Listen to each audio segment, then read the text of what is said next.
नमस्ते विद्यार्थी मित्रांनो, KBP education YouTube चॅनेलमध्ये मी आपल्या सर्वांचं स्वागत करतो। आज आपला चालू घडामोडीमधला एक भाग आपण बघणार आहोत, त्याचे विवेचन करणार आहोत आणि त्या दृष्टिकोनातून आपण त्या विषयाचं डिस्कशन करणार आहोत। तो विषय आहे भारताचे परराष्ट्र धोरण, इंडियन फॉरेन पॉलिसी। खरं म्हणजे जगामध्ये कोणत्याही देशाच्या संबंधामध्ये जर वाढ व्हायची असेल, संबंधामध्ये विकास व्हायचा असेल, संबंध वाढीस लागायचे असतील तर त्या देशाची फॉरेन पॉलिसी, त्या देशाचे परराष्ट्र संबंध हे एकमेकाशी चांगले, शांतता, सहजीवन आणि एकमेकाच्या सार्वभौमत्वाचे आदर करण्यासंबंधीचे असणं अतिशय आवश्यक आहे। जगामध्ये 190 पेक्षा जास्त देश सध्या अस्तित्वात आहेत, पण जगाचं पॉलिटिक्स किंवा जगाचं परराष्ट्र धोरण असेल किंवा जगामध्ये असणाऱ्या मेन देशांच्या परराष्ट्र धोरणावरतीच बहुतांश करून जगाचं धोरण, जगाची पॉलिसी ठरवली जाते। वास्तविक पाहता जगामध्ये ज्या काही सुपर पॉवर असतात, जगामध्ये ज्या काही मध्यम पॉवर असतात, इकॉनॉमिकली असेल, सुरक्षाविषयक असेल, जगामध्ये गरीब देशही असतात आणि म्हणून या सगळ्या विविधतेने नटलेल्या जगामध्ये काही ठराविक देशांची फॉरेन पॉलिसीच जगाची दिशा निश्चित करू शकते, ठराविक पद्धतीने वाढवू शकते। आणि म्हणून जगामध्ये काही श्रीमंत देश आहेत, जगामध्ये काही अतिविकसित देश आहेत, काही विकसित देश आहेत, काही विकसनशील देश आहेत आणि काही अविकसित देश आहेत। उदाहरण घ्यायचं झालं तर G8 ही परिषद पहिली होती, आता G20 झालेली आहे। म्हणजे विकसित देशांचा समूह जगाच्या राजकारणावरती बहुतांशपणे प्रभाव पाडत असलेला आपल्याला दिसतो।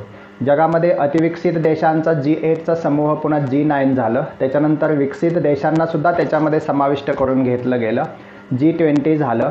आणि म्हणून जगामध्ये असे काही इकॉनॉमिकल ग्रुप आहेत, जगामध्ये अशी काही डेव्हलप्ड नेशन्स आहेत, अनडेव्हलप्ड नेशन्ससुद्धा आहेत आणि डेव्हलपिंग नेशन्ससुद्धा आहेत। आणि म्हणून जगाची विभागणी इकॉनॉमिकल दृष्टीनं करायची झाली तर श्रीमंत देश, मध्यम श्रीमंत आणि कमी श्रीमंत म्हणजेच गरीब देशांचा समूह। अर्थात हे सांगण्यापाठीमागचं कारण असं की भारताची फॉरेन पॉलिसी बघण्या अगोदर जगामध्ये फॉरेन पॉलिसीच्या संदर्भामध्ये किंवा जगाचं राजकारण असेल, जगाचे एकमेका देशासंबंधीची धोरणं असतील, ही काही ठराविक देशांच्या धोरणावरती डिपेंड असतात। जसं 1947च्या पूर्वी ब्रिटनचं साम्राज्य बऱ्यापैकी जगावरती होतं आणि ब्रिटनच्या वसाहती जगाच्या पाठीवरती वेगवेगळ्या देशांमध्ये होत्या, म्हणून ब्रिटनच्या फॉरेन पॉलिसीवरती जगाचं धोरण ठरत होतं, एकंदरीत जगाच्या परराष्ट्र संबंधीची नीती ठरत होती। आणि म्हणून 1947 नंतर किंवा 1945ला दुसरं महायुद्ध संपलं आणि संपल्यानंतर दोन इमर्जिंग पॉवर तयार झाले त्याच्यामध्ये, एका बाजूला युनायटेड स्टेट्स ऑफ अमेरिका आणि दुसऱ्या बाजूला USSR म्हणजे सोव्हिएत युनियन ऑफ रशिया। आता हे सगळं दोन देशांच्या इर्दगिर्द, दोन देशांच्या संघटना की ज्या नाटो आणि वार्सा पॅक्टनुसार ठरलेल्या होत्या, एका बाजूला भांडवलशाही गटांचा देशांचा समूह आणि दुसऱ्या बाजूला साम्यवादी गटांच्या देशांचा समूह की जो USSRच्या नेतृत्वाखाली म्हणजे आजच्या रशियाच्या नेतृत्वाखाली होता आणि भांडवलवादी गटांच्या देशांचा समूह हा नाटोचा म्हणजेच अमेरिकेच्या नेतृत्वाखाली काम करत होता। म्हणजे जगाची विभागणी 1947च्या दरम्यान दोन गटामध्ये झालेली होती, एक साधारणपणे साम्यवादी गट आणि दुसरा भांडवलशाही गट, आणि त्या देशांची धोरणांच्या नुसार जगाची विभागणी झालेली होती। महत्त्वाचा मुद्दा आहे परराष्ट्र धोरण हे अतिशय महत्त्वाचं का असतं एखाद्या देशाच्या बाबतीमध्ये। परराष्ट्र धोरण म्हणजे तरी काय, what is the foreign policy, foreign पॉलिसीची गरज का असते, फॉरेन पॉलिसी शिवाय का देश जगू शकत नाही, फॉरेन पॉलिसी शिवाय का देश काम करू शकत नाही, फॉरेन पॉलिसी असेल तरच देशाची जगामध्ये पत वाढते का, देशाचे जगाशी संबंध वाढतात का। तर काही प्रमाणामध्ये आपल्याला सांगता येईल की प्रत्येक देशाला परराष्ट्र धोरण असणं अतिशय आवश्यक असतं, तो देश गरीब असो, श्रीमंत असो, कमी श्रीमंत असो। परराष्ट्र धोरण याचा अर्थ असा की आपली काही नीतिमूल्य, आपला काही एक साचा असा असतो परराष्ट्र धोरणाचा की आपण शेजाऱ्याशी कसं वागतो, आपण शेजाऱ्याच्या नंतर दूरच्या शेजाऱ्याशी कसं वागतो, एकंदरीत ज्या वेळेला मोठ्या शेजाऱ्याशी कसं वागतो, छोट्या शेजाऱ्याशी कसं वागतो, का त्याच्यामध्ये कुठे विसंगती येते का, त्याच्यामध्ये कुठे भेदभाव केला जातो किंवा आपल्याशी जग कशा पद्धतीनं वागतं, त्या दृष्टिकोनातून आपण जगाशी कशा पद्धतीनं वागायला पाहिजे, त्याचे एक ठराविक चौकट असणं म्हणजे परराष्ट्र धोरण असणं। वास्तविक पाहता परराष्ट्र धोरण हे 2-3 पद्धतीने आपण डिस्क्राईब करू शकतो. परराष्ट्र धोरणामध्ये एक अति आयडियलिस्टिक परराष्ट्र धोरण पण असू शकतं.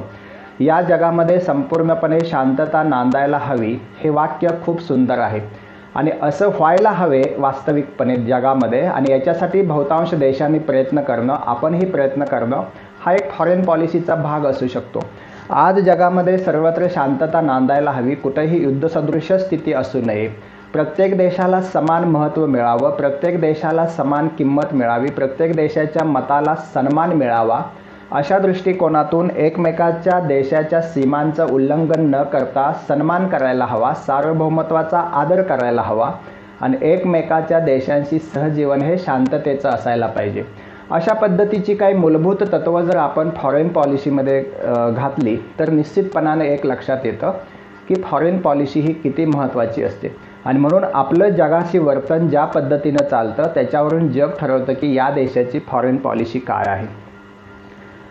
आपले जगाशी संबंध कसे आहेत, आपले इस्रायलशी संबंध कसे आहेत, आपले पॅलेस्टाईनशी संबंध कसे आहेत, आपले अरब कंट्रीजशी संबंध कसे आहेत, USA संबंध कसे आहेत किंवा USSRशी संबंध कसे आहेत, आज रशियाशी संबंध कसे आहेत, चायनाशी संबंध कसे आहेत, भूतान एक छोटा देश आहे आपला शेजारी, त्याच्याशी संबंध आपले कसे आहेत, श्रीलंका असेल, मालदीव असेल, आफ्रिकन कंट्रीज असतील, साऊथ अमेरिकन कंट्रीज असतील, या सर्व देशाशी आपण कसे वागतो, ते देश आपल्याशी कसे वागतात. आपण एखाद्या वेळेला आपल्या पंतप्रधानांनी त्या देशाला भेट दिली तर ते किती महत्त्व देतात त्या भेटीला. USAचा जर राष्ट्राध्यक्ष इंडियामध्ये आला तर आपण त्याला किती महत्त्व देतो आणि भारताचा पंतप्रधान अमेरिकेत गेला तर त्याला किती महत्त्व दिलं जातं.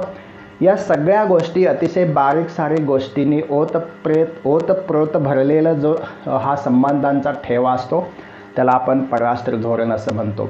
या परराष्ट्र धोरणासाठी हे परराष्ट्र धोरण कधीही एकसुरी नसतं, म्हणजे हे चेंजेबल होत असतं. जसं जगाचं पॉलिटिक्स बदलतं, जगाचे परराष्ट्र संबंध बदलतात आणि नेहमी आपण इतिहासापासून शिकलेलो आहोत की कालचा मित्र आजचा शत्रू होऊ शकतो आणि कालचा शत्रू आजचा मित्र होऊ शकतो. जागतिक पटलावरती जगाच्या फॉरेन पॉलिसीच्या धोरणामध्ये वेगवेगळ्या देशांची फॉरेन पॉलिसी जशी असते त्या पद्धतीनं आपल्या फॉरेन पॉलिसीमध्ये थोडंसं बदलाव करावा लागतो. आणि हे करत असताना भारताची फॉरेन पॉलिसी 1947 साली ज्यावेळेला भारत स्वतंत्र झाला आणि भारत स्वतंत्र झाल्यानंतर प्रश्न उपस्थित झाला की भारतीय परराष्ट्र धोरण हे कशा पद्धतीनं असायला पाहिजे किंवा भारताचं परराष्ट्र धोरणामध्ये काय तत्त्व असायला पाहिजेत, काय मूलभूत तत्त्व असायला पाहिजेत. मग पाकिस्तान अमेरिकेच्या गटामध्ये गेला म्हणून आपण रशियाच्या गटामध्ये जायचं का, पाकिस्तान चीनचा मित्र आहे म्हणून आपण चीनचं शत्रू व्हायचं का, श्रीलंका चीनला फेवरमध्ये आहे म्हणून आपण चीनच्या विरोधकाशी मैत्री करायची का. ह्या सर्व गोष्टी फॉरेन पॉलिसीमध्ये येतात आणि फॉरेन पॉलिसीचं केंद्रीभूत सूत्र हे असतं की आपल्या देशाचं सर्व हित जपणे हेच फॉरेन पॉलिसीचं उद्दिष्ट असायला पाहिजे. आपल्या देशाच्या आंतरराष्ट्रीय सीमा असतील, आपल्या देशातल्या जनतेचं सार्वभौमत्व असेल, आपल्या देशातील जनतेचा विकास असेल, आपल्या देशातील जनतेचं म्हणजेच भारतीय सार्वभौमत्वाचं हित जिथं चांगलं असेल, जिथं जपलं जात असेल आणि ते जपण्यासंबंधीची काही मूलभूत तत्त्व आपण अंगीकारतो त्याला आपण फॉरेन पॉलिसी किंवा परराष्ट्र धोरण म्हणतो. ते आपण बघणार आहोत 1947 ते साधारणपणे 2020 या कालखंडामधला फॉरेन पॉलिसीचा धावता आढावा आपण घेणार आहोत. तर मित्रांनो, 14 ऑगस्टला पाकिस्तानची निर्मिती झाली, 15 ऑगस्टला भारताची निर्मिती झाली, अखंड हिंदुस्थान होता, त्याचे 2 तुकडे पडले आणि अशा वेळेला जे काय म्हणतो आपण रक्तबंबाळ पद्धतीनं मिळालेलं स्वातंत्र्य होतं, कारण लोकांचं स्थलांतर धार्मिक पद्धतीनं जे स्थलांतर हिंदुस्थानमध्ये झालं, पाकिस्तानातून भारतामध्ये, भारतातून पाकिस्तानामध्ये, त्यावेळेला अतिशय विचित्र परिस्थिती हिंदुस्थानमध्ये निर्माण झालेली होती. त्याच्यानंतर बऱ्याचशाच आर्थिक समस्या पण पुढे उभा राहिलेल्या होत्या. तर साधारणपणे 1947ला भारत स्वतंत्र झाल्यानंतर भारताची फॉरेन पॉलिसी काय असावी अशा संबंधीचा विचार जेव्हा सुरू झाला आणि भारताचं मंत्रिमंडळ ठरवलं गेलं, त्यावेळेला भारताचे पहिले पंतप्रधान पंडित जवाहरलाल नेहरू यांनी परराष्ट्र मंत्रीपद हे स्वतःकडे घेतलेलं होतं. म्हणजेच 1947 पासून ते 1962 पर्यंतचा काळ, 1964ला पंडित नेहरूंचं निधन झालं, म्हणजे साधारण 64 म्हणण्यापेक्षा आपण 1962 पर्यंत म्हणू, कारण पंडित नेहरू हे ॲक्टिव्ह होते. 62 ते 64 पर्यंत पंडित नेहरू थोडेसे पंतप्रधान होते पण एवढे ॲक्टिव्ह नव्हते, कारण चीनच्या युद्धाचा धसका पंडित नेहरूंनी खूप घेतलेला होता आणि त्यांच्या मनावरती त्याचा बऱ्यापैकी परिणाम झालेला होता. म्हणून फेज 1 ज्याला म्हणतो आपण, 1947 ते 1962 पर्यंतचा काळ हा पंडित नेहरूंचा परराष्ट्र नीतीमधला पंडित नेहरूंच्या दृष्टिकोनातून सुवर्ण काळ होता. कारण पंडित नेहरू हे अति आदर्शवादी, अति आयडियालिस्टिक विचाराचे असणारे गृहस्थ होते. जगामध्ये शांतता नांदायला पाहिजे, जगामध्ये कोठेही युद्ध होता कामा नये, अशी धारणा पंडित नेहरूंची होती. पंडित नेहरूंच्या विचारावरती साम्यवादी राजवटींचा किंवा साम्यवादी विचारांचा बऱ्यापैकी प्रभाव पडलेला होता आणि म्हणून विकास झाला तर सर्व समाजातल्या सर्व घटकांचा विकास व्हावा अशा पद्धतींचा त्यांचा आदर्शवाद होता. हा आदर्शवाद देशामध्ये ठीक होता, पण परराष्ट्र धोरणामध्ये अति आयडियालिस्टिक किंवा अति आदर्शवादी धोरण पंडित नेहरूंनी राबवलेलं आपल्याला दिसून येतं. याचा अर्थ असा की 1947ला भारत स्वतंत्र झाला, 1949ला चीन स्वतंत्र झाला, चीनमध्ये सांस्कृतिक क्रांती झाली. चीन ज्या गतीनं प्रगती करत होता त्या गतीनं भारत प्रगती करत नव्हता. त्याची कारणं अशी होती की भारतामध्ये स्वतंत्र झाल्या बऱ्याचशाच आर्थिक समस्या होत्या आणि या आर्थिक समस्यांना भिडण्यासाठी आपल्याला जगामधल्या अनेक देशांची मदत हवी होती. याशिवाय गुलामगिरी असेल, याशिवाय वर्चस्ववाद असेल, वसाहतवाद असेल, आक्रमण असेल, युद्ध असेल, या सगळ्या गोष्टींना पंडित नेहरूचा बेसिकली विरोध होता आणि म्हणून गांधीजींच्या अहिंसा आणि सत्याग्रह या मार्गाने स्वातंत्र्य मिळवणाऱ्या पहिल्या पिढीतले पंडित नेहरू हे अतिशय आदर्शवादी असे असणारं व्यक्तिमत्व होतं. वास्तविक पाहता पंडित नेहरूंचं व्यक्तिमत्व हे थोडंसं काय म्हणतो आपण त्याला, कॅपिटलिझम अशा पद्धतीचंही होतं. कधीही पंडित नेहरूंनी औद्योगिकीकरणाचा पुरस्कार केला नाही असं नाही, औद्योगिकीकरणाच्या बाजूने पण पंडित नेहरू होते. खेड्याकडे चला किंवा खेड्यांचा विकास झाला पाहिजे अशा पद्धतीचंही त्यांचं व्यक्तिमत्व होतं. मात्र पंडित नेहरूंचा एका खास विषयासंबंधीचा अभ्यास भरपूर होता किंवा खास विषयासंबंधीची मतं होती की जगामध्ये भाईचारा नांदला पाहिजे, जगामध्ये शांतता नांदली पाहिजे. आणि जेव्हा जेव्हा जगाच्या पाठीवरती 1947 ते 1962मध्ये जेवढी युद्ध जिथं स्ट्रगल झाले किंवा जिथं वसाहतवादी स्वातंत्र्य आंदोलनं, वसाहतवादाच्या आक्रमक विरोधामध्ये स्वातंत्र्य आंदोलनं झाली, तिथं पंडित नेहरूंनी पाठिंबा दिलेला आपल्याला दिसून येतो. आणि म्हणून 1947 ते 62 हा पंडित नेहरूंच्या परराष्ट्र धोरणाचा अतिशय सुवर्ण काळ होता. याच कालावधीमध्ये आपण कोणत्याही गटामध्ये न जाता, मगाशी मी सांगितलं की एका बाजूला सोव्हिएत युनियनचा साम्यवादी गट होता, दुसऱ्या बाजूला अमेरिकेचा म्हणजे USAचा भांडवलशाही गट होता. या दोन्ही गटामध्ये न जाता पंडित नेहरूंनी नॉन अलाइनमेंट मुव्हमेंट नावाची चळवळ ही तिसऱ्या जगासाठी चालू केली आणि तिसऱ्या जगामध्ये अतिशय गरीब देश, नुकतेच स्वातंत्र्य झालेले देश समाविष्ट झाले आणि देशामध्ये जगामध्ये जेवढे देश बाकी कोणत्याही संघटनेचे सदस्य नव्हते तेवढे देश हे कोणत्या संघटनेमध्ये सामील झाले, नाममध्ये नॉन अलाइनमेंट मुव्हमेंट, त्याला अलिप्ततावादी राष्ट्र संघटना असं आपण म्हणतो. आता हे म्हणण्यापाठीमागं कारण असं की पंडित नेहरूंचा प्रभाव हा जागतिक राजकारणावरती तेव्हा होता का, तर होता. पंडित नेहरूंची अति आदर्शवादी मतं चीनला मान्य नव्हती, अमेरिकेला मान्य नव्हती, कुणालाही मान्य नसली तरी पंडित नेहरूंना मान्य होती. आणि पंडित नेहरूंना असं वाटायचं की आपण ज्या दृष्टिकोनातून जगाकडे बघतो त्याच दृष्टिकोनातून संपूर्ण जग एकमेकाकडे बघायला हवं किंवा बघतं आहे, म्हणजे शांततावादी धोरणातून. आणि म्हणून 1947-48ला आपल्याला पाकिस्तानशी युद्ध लढावं लागलं. 48 नंतर साधारणपणे जी मधली 10 वर्ष गेली, 51 ते 60मध्ये बरेच असे जागतिक क्रिसिस उपलब्ध झाले, बरेच अशा जागतिक समस्या निर्माण झाल्या. त्या समस्यांच्या बाबतीमध्ये पंडित नेहरूंच्या फॉरेन पॉलिसी अंतर्गत आपण बोट चेपे धोरण स्वीकारलेलं दिसून येतं. अर्थात एका बाजूला पंडित नेहरूंचं आदर्श आयडियालिस्टिक जे फॉरेन पॉलिसीचं धोरण होतं ते वास्तवापासून थोडंसं दूर होतं, स्वप्नाळू होतं असं म्हटलं तरी चालेल. आणि हे स्वप्नाळू धोरणच उद्ध्वस्त करण्याचं काम 1962मध्ये चीननं केलेलं होतं युद्ध करून. आणि म्हणून ज्या वेळेला प्रश्न आला जगामध्ये कुठे कुठे युद्धाचा, कुठे कुठे शांतता निर्माण करण्याचा, त्यावेळेला पंडित नेहरूंचं व्यक्तिमत्व त्या ठिकाणी उठून दिसत होतं. हेच चीनला नको होतं.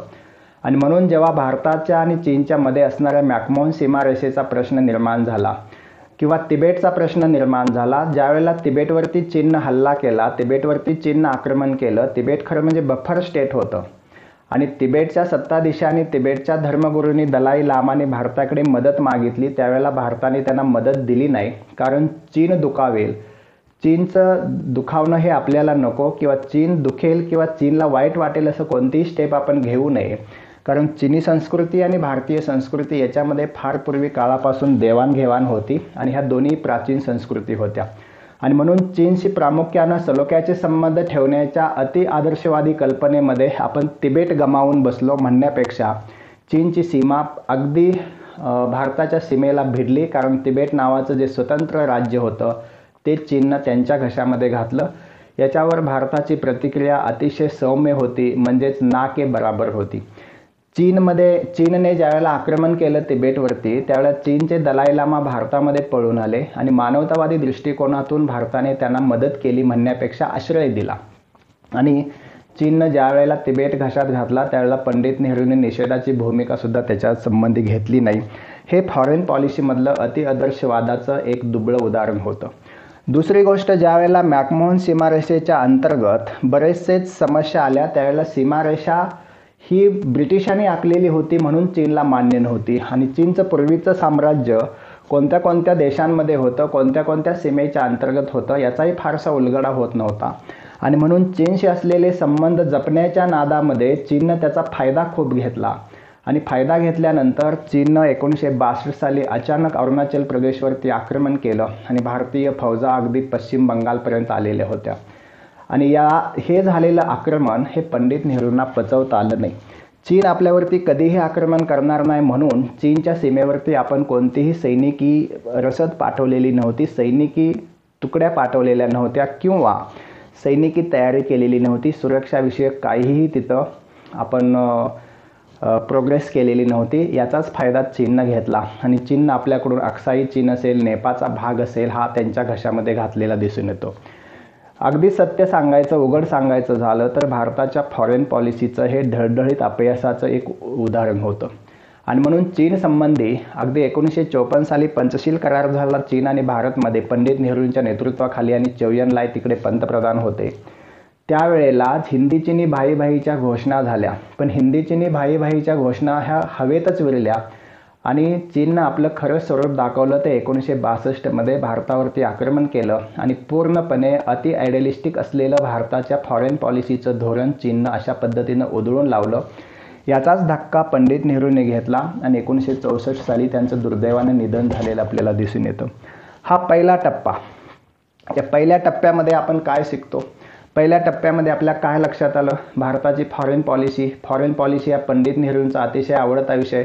फॉरेन पॉलिसी संबंधी पंडित नेहरू भरभरून बोलायचे, पण आपण जसं वागतो तसंच समोरचा देश वागेल अशी अपेक्षा करणं हे पंडित नेहरूंच्या आदर्शवादी धोरणाचं एक वैशिष्ट्य होतं.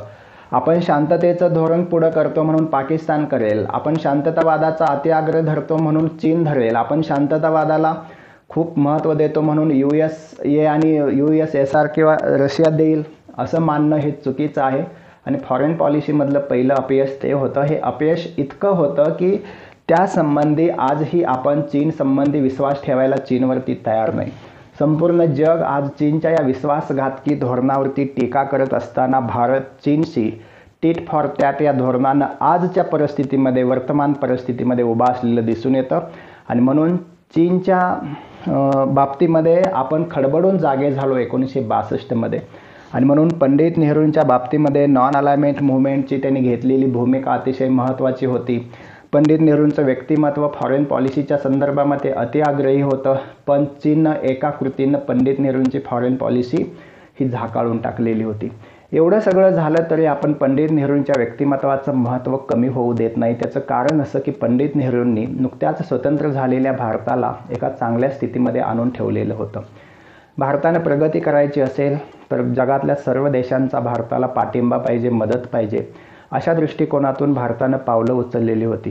काही वेळेला अमेरिकेची मदत घेतली, काही वेळेला रशियाची मदत घेतली, अन्नधान्याच्या बाबतीमध्ये असेल, भांडवलशाहीच्या बाबतीमध्ये असेल, उद्योग उभारण्याच्या बाबतीमध्ये असतील. पंचवार्षिक योजना राबवून पंडित नेहरूंनी या देशाच्या विकासाला चालना दिलेली आपण दिसून येते. आणि म्हणून फॉरेन पॉलिसीमध्ये पंडित नेहरूंची ही जी भूमिका होती ती चुकली असली तरीसुद्धा बाकीच्या वेगवेगळ्या आघाडीवरती पंडित नेहरूंनी देशासंबंधी भरीव कामगिरी केलेली दिसून येते. मात्र फॉरेन पॉलिसीमधलं अपयश हे पंडित नेहरूंचं झाकावं म्हटलं तरी ते झाकू शकत नाही आपण. त्याची फळं आजही आपण भोगत आहोत. मित्रांनो, दुसरा टप्पा सुरू होतो तो 1962 ते 1971 कालावधीमधला.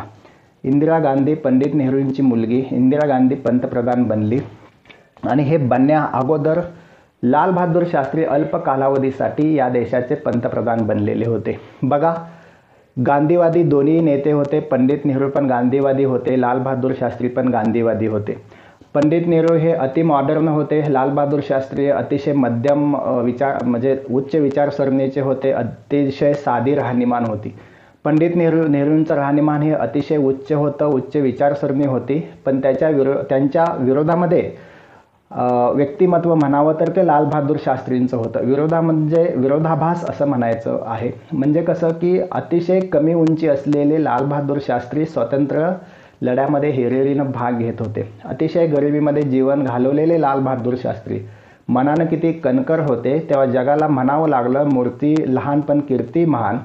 1964ला पंडित नेहरूंचं निधन झाल्यानंतर 1965ला पाकिस्तानचे अयूब खान म्हणून लष्करशाह होते. त्यांनी भारतावरती आक्रमण केलं आणि आक्रमण केल्यानंतर ईद का जवाब पत्थर से या नायानं छोटी मूर्ती असलेल्या लाल बहादूर शास्त्रींनी भारतीय सैन्याला पूर्ण स्वातंत्र्य दिलं पाकिस्तानविरुद्ध लढण्यासाठी आणि पाकिस्तानचा दारुण पराभव 1965च्या युद्धामध्ये लाल बहादूर शास्त्रींच्या नेतृत्वाखाली सैन्यानं केलेला होता. आणि म्हणून लाल बहादूर शास्त्रींचं अल्प असणारा कालावधी लाल बहादूर शास्त्रींचा साधारणपणे 64 ते मला वाटतं 66 जानेवारीमध्ये पंडित नेहरूंचं निधन झालं. 64ला 64, 65 आणि 66च्या जानेवारीमध्ये तर ताश्कंदला लाल बहादूर शास्त्रींचं निधन झालं. अर्थात त्यावेळेला जगामध्ये दोन महासत्ता होत्या, USA आणि USSR. मी सांगितलं त्या पद्धतीनं अमेरिका आणि सोव्हिएत युनियन ऑफ रशिया. आणि रशियाच्या त्यावेळेला किर्गिझिस्तान, कझागिस्तान, तजाकिस्तान हे रशियामध्ये होते आणि तिथं ताश्कंदला ज्यावेळेला ह्यांची समिट चाललेली होती, पाकिस्तान आणि भारत यांच्यामध्ये चर्चा चाललेली होती युद्धासंबंधी, मिटवण्यासंबंधी, रशियाने मध्यस्थी केलेली होती. त्यावेळेला यांचं लाल बहादूर शास्त्रींचं दुःखद निधन झालेलं होतं आणि पुन्हा इंदिरा गांधी 1966ला पंतप्रधान बनलेल्या होत्या, पहिल्या महिला पंतप्रधान. हा जो कालावधी होता 1962 ते 1971चा, यातून बाहेर पडण्याचं पहिलं काम इंदिरा गांधींनी कोणतं केलं असेल तर ते आपल्या देशाला अति आयडियालिस्टिक किंवा अति आदर्शवादी फॉरेन पॉलिसीतून बाहेर काढून रिअलिस्टिक पॉलिसीमध्ये परिवर्तित करण्याचं काम केलं. म्हणजे जे आहे ते आहे, जे नाही ते नाही. आणि म्हणून जगामध्ये शांतता नांदायला पाहिजे याच्या संबंधी कोणाला दुमत असायचं कारण नाही, पण जगामध्ये शांतता नांदत असताना भारतामध्ये पण शांतता नांदायला पाहिजे. भारतावरती आक्रमण करीत असलेल्या देशांसंबंधी आपण सत्याग्रह करू शकत नाही.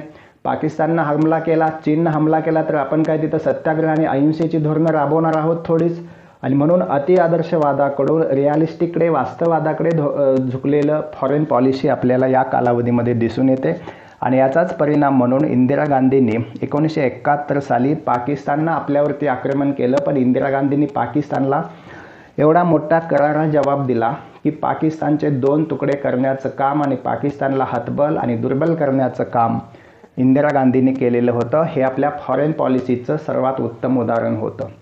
दुसरी महत्त्वाची गोष्ट अशी की पूर्व पाकिस्तानचा बांगलादेश निर्माण झाला आणि बांगलादेश निर्माण करण्यापाठीमागं म्हणजे शत्रूची ताकद कमी करण्यापाठीमागं इंदिरा गांधींची फॉरेन पॉलिसी आणि त्याच्याही अगोदर इंदिरा गांधींनी सोव्हिएत युनियनशी 1971चा जो सहकार्याचा करार केलेला होता 20 वर्षासाठी, तो 20 वर्षासाठीचा करारच महत्त्वाचा ठरला बांगलादेशाच्या निर्मितीसाठी. आणि आपल्या सैन्यानं गाजवलेला पराक्रम, गाजवलेलं शौर्य, इंदिरा गांधींची बुद्धिमत्ता, फॉरेन पॉलिसी या सर्वांचा तो एक विजय होता. आणि म्हणून 1971 हे साल पुढे सिमला करार झाला 1972ला आणि तिसऱ्या कोणत्याही देशाची मध्यस्थी न करता भारत पाकिस्ताननं हा जम्मू काश्मीरचा प्रश्न सोडवावा असं ठरलं. हाही फॉरेन पॉलिसीचाच एक विजय होता. आणि म्हणून अमेरिकेनं आपल्या विरोधामध्ये पाठवलेलं भलं मोठं जहाज हे परत पाठवण्याचं काम रशियानं परस्पर केलं आणि भारत आणि पाकिस्तानमध्ये भारताचा विजय झाला. 1971च्या युद्धामध्ये 90,000 सैनिक पाकिस्तानचे भारतामध्ये युद्धकैदी म्हणून पकडले गेले. ह्या युद्धकैद्यांना परत न्यायला सुद्धा पाकिस्तान तयार नव्हता. इतपत विचित्र परिस्थिती पाकिस्तानची झालेली होती. आणि म्हणून 1962 ते 71 या कालावधीमध्ये रिअलिस्टिक फॉरेन पॉलिसीच्या संदर्भामध्ये आपल्याला बोलता येईल किंवा सांगता येईल. पुढं महत्त्वाचा टप्पा होता तो 1971 ते 1990 आणि साधारणपणे 1971 ते 90 हा जो काळ होता तो भारतामधल्या काही रिजनल समस्यांसंबंधीचा कालावधी होता. याच्याशिवाय भारताच्या आजूबाजूचे जे शेजारी होते, मग भूतान असेल, श्रीलंका असेल, बांगलादेश असेल, म्यानमार असेल, पाकिस्तान असेल, नेपाळ असेल, मालदीव असेल, ह्या सगळ्या शेजाऱ्यांशी भारताचे संबंध सुधारण्याचे आपण बऱ्यापैकी प्रयत्न केलेले होते. आणि हे प्रयत्न करत असताना 1971 ते 90 हा भारताचा अव्यवस्थेचा काळ होता. कारण काय म्हणतो त्याला आपण, राजकीय अस्ताव्यस्ततेचा किंवा राजकीय उलाढालीचा सुद्धा कालावधी होता. आणि म्हणून आंतरराष्ट्रीय पातळीवरती फॉरेन पॉलिसीला आपण पाहिजे असं वळण 1971 ते 90च्या दशकामध्ये देऊ शकलो नाही. याचं कारण असं की 1971चा विजय आपण मिळवला, फॉरेन पॉलिसीचा विजय झाला, पण 1975ला आणीबाणी इंदिरा गांधींनी लादली आणि त्याच आणीबाणीचा एक प्रॉडक्ट म्हणून 1977ला जनता पक्षाचं सरकार आलेलं दिसतं सत्तेवरती.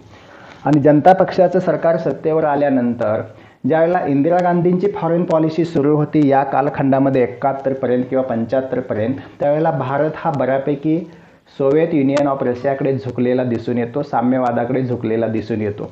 आणि अमेरिकेच्या मनामध्ये या कालावधीमध्ये नेहमीच संशयाची परिस्थिती निर्माण होत होती की भारत आज ना उद्या रशियाच्या गटामध्ये जातो की काय, साम्यवादाला आपला करतो की काय. आणि या एका विशिष्ट साशंक नजरेतून अमेरिका बघत होती. त्यावरती उपाय म्हणून 1977, 78 ते 80मध्ये आपल्या देशामध्ये सत्तेवरती आलेल्या जनता पक्षानं म्हणजेच मोरारजी देसाई आणि त्यावेळेचे फॉरेन मिनिस्टर अटल बिहारी वाजपेयी यांनी चीन आणि अमेरिकेशी आपले संबंध सुधारण्याचा बऱ्यापैकी चांगला प्रयत्न केलेला होता. पण ज्यावेळेला फॉरेन पॉलिसीमध्ये ह्या छोट्या छोट्या गोष्टी आपण घेतो त्यावेळेला एक लक्षात ठेवायला पाहिजे की ज्यावेळेला चीनमध्ये आपले परराष्ट्र मंत्री अटल बिहारी वाजपेयी 78ला ज्यावेळेला दौरा करत होते त्यावेळेला चीनने एका बेटावरती आक्रमण केलं दुसऱ्या, आणि म्हणून चीनचा दौरा अर्धवट सोडून परराष्ट्र मंत्री अटल बिहारी वाजपेयी निषेध करून परत आलेले होते. अशा वेळेला कसं होतं की एखाद्या देशासंबंधी ठाम भूमिका घेणं महत्त्वाचं असतं. फॉरेन पॉलिसीमध्ये ह्या सगळ्या गोष्टी खूप महत्त्वाच्या असतात, मायने राखतात. आणि म्हणून 1971 ते साधारण 1990 असेल या कालावधीमध्ये आपले शेजारील देशांशी संबंध बऱ्यापैकी मध्यम परिस्थितीमध्ये होते. चीनशी संबंध जैसे ते होते. अमेरिकेशी मात्र संबंध 78-79ला थोडेसे सुधारलेले आपल्याला दिसून येतात. आणि हे झाल्यानंतर 84मध्ये ज्यावेळेला 80ला पुन्हा इंदिरा गांधी सत्तेवरती आल्या तेव्हा आपली फॉरेन पॉलिसी थोडी रशियाकडे झुकलेली दिसून येत होती. आणि म्हणून जिथं जिथं रशियानं जगामध्ये वेगवेगळ्या ठिकाणी आक्रमणं केली किंवा अमेरिकेनं आक्रमण केले तर आपण आपली सोय बघून साधारणपणे प्रतिक्रिया नोंदवत होतो. आपण अरब राष्ट्रांशी जास्तीत जास्त संबंध ठेवले पण इस्रायलला कधी मान्यता दिली नव्हती. इस्रायलशी आपण कधीही राजकीय संबंध ठेवलेले नव्हते. हा फॉरेन पॉलिसीचा एक भाग होता आपला साधारणपणे 1991पर्यंतचा. आणि म्हणून इस्रायलशी संबंध नव्हते. अरब कंट्रीच्या विरोधात जे कोणी देश असतील त्यांच्याशी आपण फारसे संबंध ठेवलेले नव्हते. आफ्रिकेकडे आपण फार सिरियसपणे बघत नव्हतो. साऊथ अमेरिकन कंट्रीशी आपले फारसे संबंध नव्हते. तरी पण 1971 ते 90 या कालखंडामध्ये भारताच्या शेजारी देशाशी श्रीलंका सोडला तर बऱ्यापैकी संबंध चांगले होते. आणि म्हणून चीनमध्ये आपण फसलेलो होतो. तो राजीव गांधींच्या एका निर्णयानं तमिळ टायगर ऑफ इलम सी लढण्यासाठी आपण सैनिक पाठवलं आणि त्याच याच्यामध्ये राजीव गांधींची हत्या झालेली होती. तिथं मात्र आपल्या फॉरेन पॉलिसीचं अपयश आपल्याला दिसतं. देश कितीही मोठा असला, लहान असला, छोटा असला, शेजारी असला तरीसुद्धा त्या देशाच्या संबंधामध्ये आपली भूमिका स्पष्ट पाहिजे. त्या देशामध्ये आपण कितपत हस्तक्षेप करायचा हेही ठरवलं पाहिजे. त्याचा परिणाम आपल्या राजकीय नेत्यांच्यावरती काय होऊ शकेल, देशावरती काय होऊ शकेल, देशाच्या विकासावरती काय होऊ शकेल, या संपूर्ण स्थितीचा विचार करून फॉरेन पॉलिसी ठरवणं हे अतिशय महत्त्वाचं होतं. आणि 88 नंतर 89, 90, 91 असेल हा राजकीय अस्थिरतेचा काळ होता. 91ला आखातामध्ये 90च्या एंडला आखातामध्ये इराण युद्ध सुरू झालं आणि त्याच वेळेला अमेरिकेनं सुद्धा याच्यावरती सद्दाम हुसेननी कुवेतवरती आक्रमण केलं. त्याचा आपण निषेध नाही केला. सद्दाम हुसेननी कुवेतवरती आक्रमण केलं, त्याच्या विरोधामध्ये अमेरिका आखातामध्ये युद्धाला उतरली. त्यावेळेला चंद्रशेखर पंतप्रधान होते आणि अमेरिकी विमानांना भारतीय विमानतळ वापरण्याची परवानगी आपण देऊन बसलो, कारण ही भारताच्या पॉलिसीमधले झालेला थोडा अमेरिकेच्या बाजूने झालेला बदल लक्षात येतो आपल्या. कारण ज्या वर्ल्ड बँक आणि जी IMF आहे त्याच्यावरती अमेरिकेचं वर्चस्व जास्तीत जास्त असतं आणि त्याच्याकडून मदत मिळायची असेल तर आपल्याला काही निर्णय हे काय म्हणतो त्याला आपण मजबुरीतून घ्यावे लागतात. तसाच त्या पद्धतीनं घेतलेला तो निर्णय होता. कारण 1991 हे वर्ष भारतामध्ये अतिशय गरिबीचं, अतिशय आर्थिक हालाकीचं वर्ष म्हणून ठरलेलं होतं. 1991लाच आपण जवळजवळ सोन्याचा कितीतरी जवळजवळ 400 टन सोनं, 200 टन सोनं आपण इंग्लंडच्या बँकेमध्ये ठेवलेलं होतं. आणि सोनं गहाण ठेवण्याची वेळ हिंदुस्थानवरती आलेली होती आणि कर्ज मागण्याची वेळ आलेली होती. अशा वेळेला फॉरेन पॉलिसीवरती आर्थिक स्थितीचा परिणाम होतो का? तर होतो. त्या दृष्टिकोनातून आपल्याला 1990पर्यंत आणि 91पर्यंतचा कालावधी बघावा लागेल. दुसरी गोष्ट आहे तिसरी स्टेप आहे याच्यामध्ये 1990 ते 1998पर्यंतचा काळ. 1991ला आपण साधारणपणे जुलै 1991मध्ये नवीन आर्थिक धोरणाला सुरुवात केली. जूनमध्ये आपण ते धोरण स्वीकारलं. IMF असेल, वर्ल्ड बँक असेल, या सगळ्यांच्या पाठिंब्यानं आपण न्यू इकॉनॉमी पॉलिसी राबवली. त्याचेही परिणाम आपल्या फॉरेन पॉलिसीवरती झालेले दिसून येतात. यावेळीपर्यंत 2 गोष्टी झालेल्या होत्या जगामध्ये. 1991 नंतर एकच सुपर पॉवर होती, ती म्हणजे युनायटेड स्टेट्स ऑफ अमेरिका. कारण USSR सोव्हिएत युनियनचे 15 तुकडे झालेले होते. आणि यामधून काय झालं की सोव्हिएत युनियन नावाची महासत्ता कोसळली आणि फक्त रशिया नावाचं एक स्टेट, रशिया नावाचा एक देश जगाच्या पाठीवरती साम्यवादी गटामध्ये जो होता त्याचे तुकडे झाल्यामुळं रशिया देश राहिला आणि त्याचे बरेचसे शेजारी त्याला सोडून गेले. आणि म्हणून हा एक बदलाव झालेला होता. आता जे बायपोलर वर्ल्ड होतं ते आता मल्टीपोलर व्हायला सुरुवात झाली. युनिपोलर झालेलं होतं ते आता मल्टीपोलर कळायला लागलं. मात्र युनिपोलर हे कितीपर्यंत राहिलं? तर युनिपोलर म्हणजे USAचा, ज्याला आपण जगाचा पोलीस म्हणतो, ही आता पोलीसगिरी USAची सुरू झाली जगामध्ये 1991 नंतर. भारताची फॉरेन पॉलिसी 90 ते 98च्या कालखंडामध्ये ही एक ग्लोबलायझेशनच्या संबंधी होती, मार्केट संबंधी होती. आणि जिथं जिथं आपल्याला मार्केट असेल, जिथं जिथं आपल्याला व्यापारी संबंध चांगले असतील किंवा जिथं जिथं आपला आर्थिक विकास होण्याच्या दृष्टिकोनातून व्यापार महत्त्वाचा आहे, तो देश महत्त्वाचा आहे, अशा ठिकाणीच आपण आपले फॉरेन पॉलिसी किंवा परराष्ट्र धोरण जास्तीत जास्त कॉन्सन्ट्रेशन करायला सुरुवात केली, ती 98पर्यंत. कारण 98 नंतर 97, 98, 96 हा पण राजकीय अस्थिरतेचा काळ होता. देवेगौडा असतील, इंद्रकुमार गुजराल असतील, अटल बिहारी वाजपेयींचं 13 दिवसाचं सरकार याच दरम्यान होतं. आणि 98ला जे वाजपेयींचं सरकार पुन्हा आलेलं होतं त्याच्यानंतर अमेरिकेचा आणि आपला संबंध कसा झालेला होता?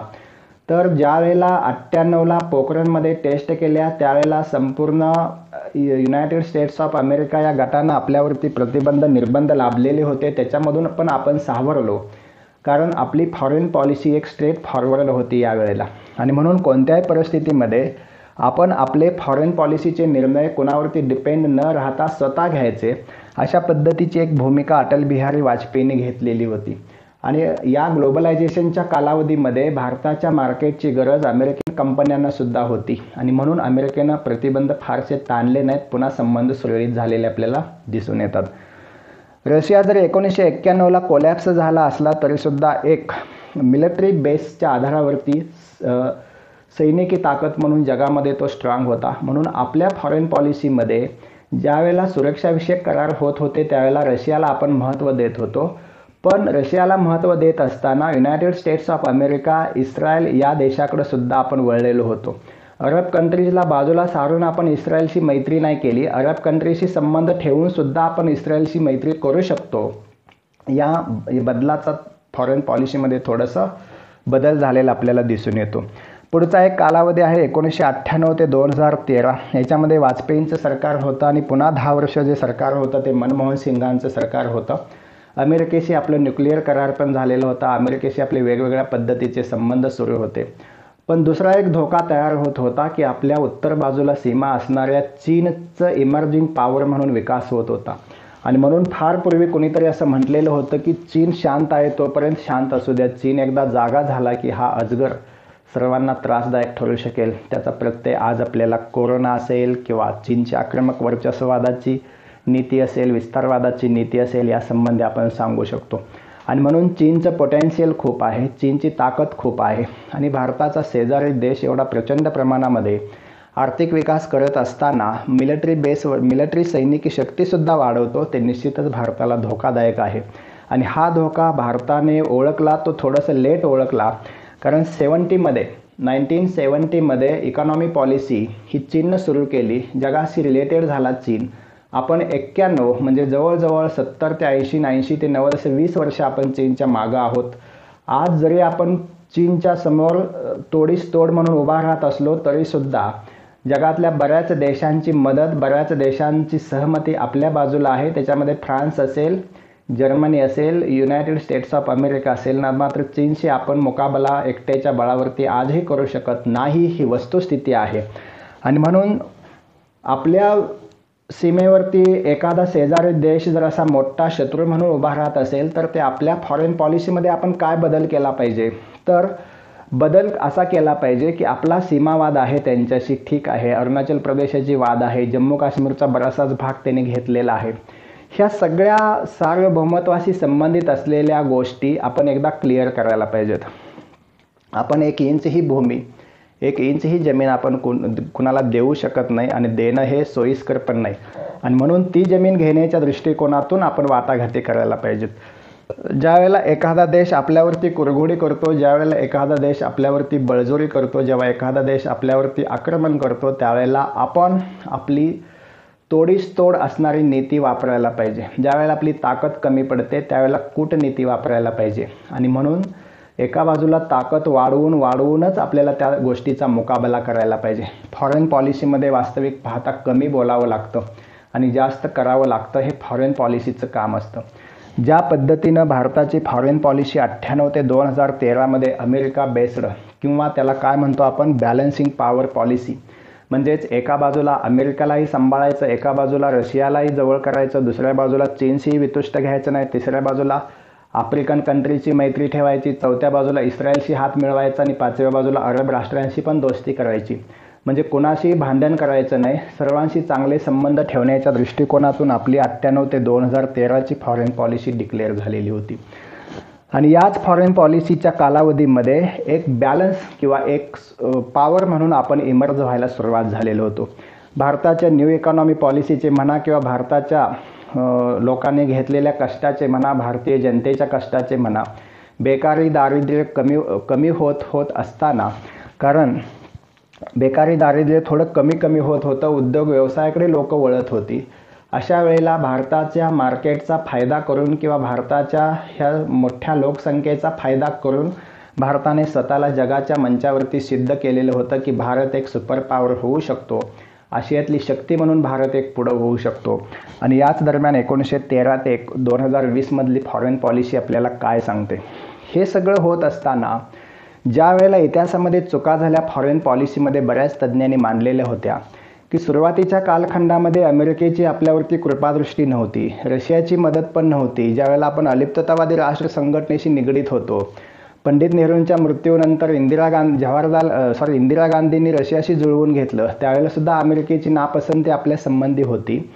पण सुरुवातीच्या कालखंडामध्ये अगदी भारत रशियाच्या गोटामध्ये जाऊ नये म्हणून अमेरिकेनं आपल्याला सुरक्षा परिषदेमध्ये कायम सदस्य होण्यासाठी आमंत्रण दिलेलं होतं. आणि हे आमंत्रण फेटाळून आपण चीनशी चांगले संबंध प्रस्थापित व्हावे म्हणून चीनचं नाव सुचवलं. आणि आज तोच चीन दहशतवादाच्या मुद्द्यावरती युनोमध्ये भारताच्या विरोधामध्ये सुरक्षा परिषदेमध्ये व्हेटो वापरतो. हे भारताच्या फॉरेन पॉलिसीचं अपयश आहे.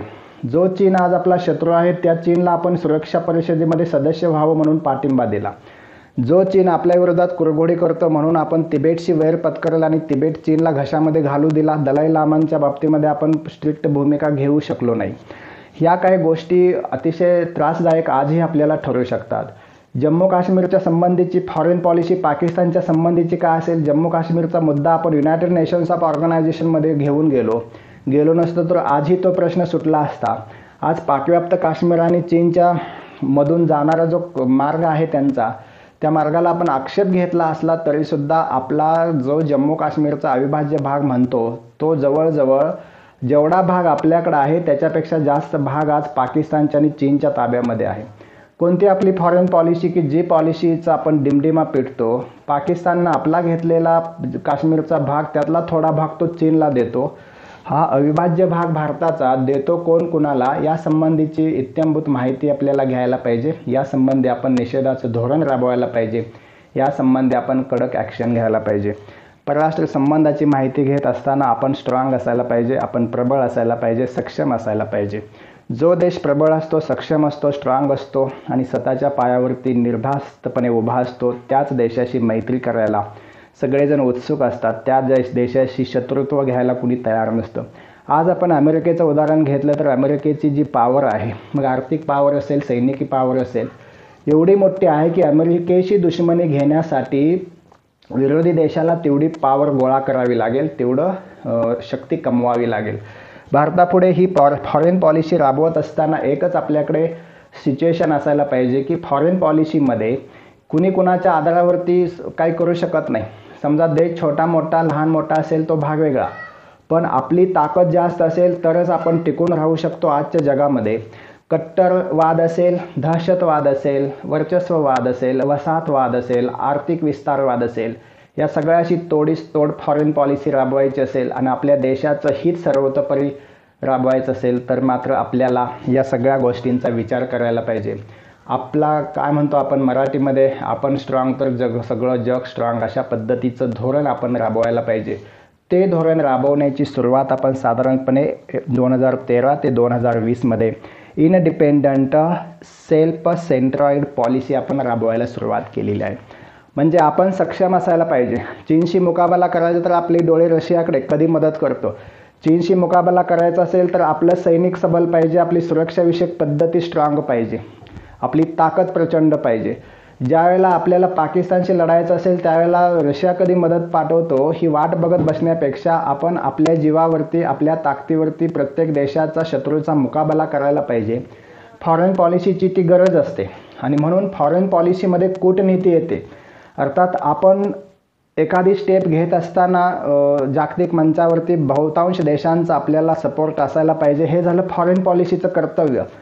पण आपली स्वतःची ताकद वापरूनच आपल्याला आपल्या शत्रूंचा मुकाबला करावा लागेल. मग तो चीन असेल, मलेशिया असेल, पाकिस्तान असेल.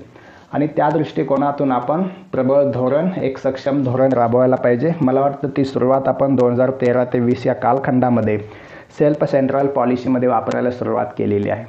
आज जर आपण बघितलं भारताच्या शेजारी देशामध्ये तर आपण ज्यावेळेला एवढी सक्षम भूमिका घेतो त्यावेळेला मात्र छोटे छोटे शेजारी दुखावतात. श्रीलंका दुखावलेला आहे, नेपाळ दुखावलेला आहे, भूतान दुखावलेला आहे. कारण जेव्हा एखादा देश प्रबळ होत जातो त्यावेळेला त्यांच्या छोट्या छोट्या शेजारी देशामध्ये एक अस्वस्थता निर्माण होते आणि ती अस्वस्थता निर्माण होऊ नये या दृष्टिकोनातून आजही आपल्याला विचार करावा लागेल.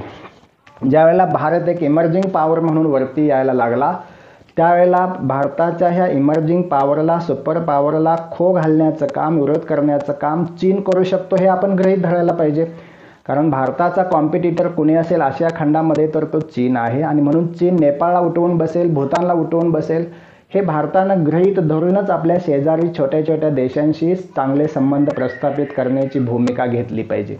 पाकिस्तान संबंधी वेगळा विचार करायला पाहिजे, चीन संबंधी वेगळं धोरण राबवायला पाहिजे आणि कोण कुणाचा मित्र म्हणून कोण कुणाच्या संघटनेमध्ये जातो याचा अजिबात विचार न करता भारताचं सर्वहित ज्या निर्णयामध्ये आहे ती फॉरेन पॉलिसी आपण राबवायला पाहिजे. आणि म्हणून हिंदी महासागरामध्ये असेल, दक्षिण चायनामध्ये आपली भूमिका असेल, जगाच्या पटलावरती अरब राष्ट्रासंबंधी आपली भूमिका असेल, इस्रायल संबंधी आपली भूमिका असेल आणि म्हणून या सगळ्या भूमिकांच्यामध्ये भारत हा एक इमर्जिंग पॉवर आहे, स्ट्रॉंग पॉवर आहे. म्हणून अमेरिका आपला उपयोग चीन विरुद्ध करत असेल तर तेही होऊ देता कामा नये आणि म्हणून चीनच्या संबंधी आपली पॉलिसी ही अमेरिकेवरती डिपेंड न राहता अमेरिका कोणत्या देशाचा विचार करतो, जिथं जिथं जगामध्ये अमेरिकेचं हित धोक्यात येतं तिथं तिथं अमेरिका त्यांच्या दृष्टिकोनातून, हिताच्या दृष्टिकोनातून निर्णय घेतं. पाकिस्तानची जोपर्यंत अमेरिकेला गरज होती तोपर्यंत पाकिस्तानला अमेरिकेनं वापरून घेतलं. आज अमेरिकेला चीनच्या विरोधामध्ये भारताची गरज आहे, भारताला सुद्धा वापरून घेऊ शकेल अमेरिका. ह्या सगळ्या गोष्टीचा विचार करून आपण आपली ताकद कुणाला वापरू द्यायची का ह्या पण गोष्टीचा विचार करून आपण चीनशी संबंध वृद्धिंगत करायला हवेत. छोट्या छोट्या देशांना हा विश्वास द्यायला पाहिजे की भारत हा तुमचा शेजारी देश आहे, समर्थक देश आहे आणि म्हणून कोणत्याही अडीअडचणी असतील ह्या छोट्या छोट्या देशांच्या तर त्या भारतानं सांभाळायला हव्यात. मात्र जाणीवपूर्वक एखादा देश पाकिस्तान चीनसारखा जर भारताच्या विकासाला आड येत असेल तर त्याच्यावरती स्ट्रॉंग पोझिशन स्ट्रॉंग ॲक्शन घेऊनच आपल्याला फॉरेन पॉलिसी राबवावी लागेल. साधारणपणे त्या दृष्टिकोनातून काही त्रुटी जरी असल्या तर 2013 ते आजपर्यंत independent self central policy Bharat शासन राबवत आहे.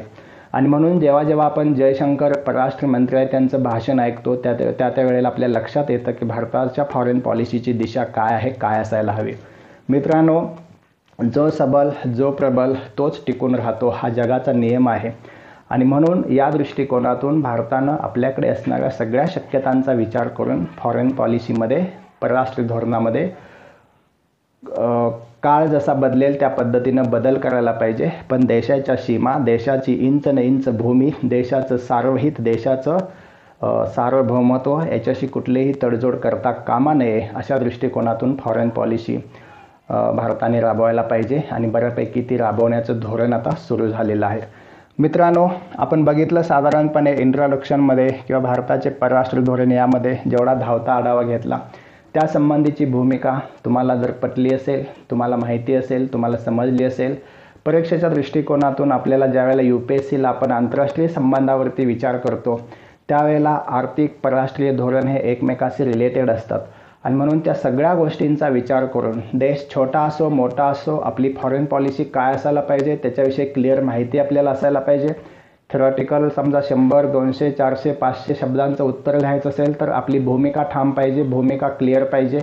आणि म्हणून अगदी टोकाची भूमिका परराष्ट्र नीतीमध्ये कधीही घेता येत नाही, कारण बदलणारं जग असतं, बदलणाऱ्या फॉरेन पॉलिसीज असतात.